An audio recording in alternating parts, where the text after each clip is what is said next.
ZANU-PF has destroyed what was a promising land of Zimbabwe, and the current leader of Zimbabwe is clueless like the South African leader. They are the same like they are twins. So the people of Zimbabwe, we want to make a plea. Please, when you are here in South Africa, don't worry, you are at home.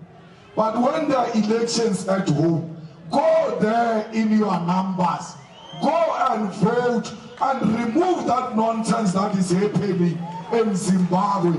And come back if you want to come back. You cannot just fold your hands.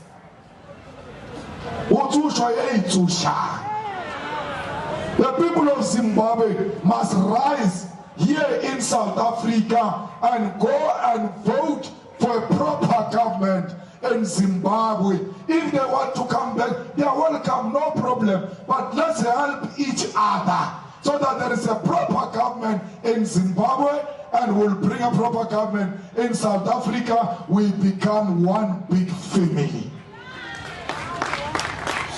Let's not be comfortable and think, no, all is well as long as you are in South Africa. Let's not forget, as Zimbabweans, that we've got a duty at home to deliver a progressive government that will respect human rights. The volatility there. What do you think of the fact that Cyril is going back there, his conference going back to resolve the issues of volatility? Well, Cyril and Mnangagwa are two fools, so they can't resolve anything. Mnangagwa must go. The people of Zimbabwe deserve a better leader. The people of Zimbabwe deserve a revolutionary who will continue with the land question of Zimbabwe. Mnangagwa is the highest sellout ever in the history of African politics. He must be known as a sellout and not as a revolutionary. Anyone who reverses the land question in Zimbabwe and compensate white people for a stolen land is a sellout. And that's what Mnangagwa is. Another sellout is going there to join each other in the selling out. All right, thank you. We call on all Zimbabweans who are here in South Africa to go back home and vote. If it means coming back, they can come back. They are more than welcomed. But they must do the right thing and go and vote. No one is going to fight for these Zimbabweans who are loitering the streets here. They are their own liberators.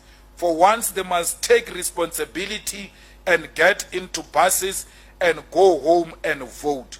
Zimbabweans are called upon to go home and vote and stop blaming other people for their own misfortunes, which they've got solutions to.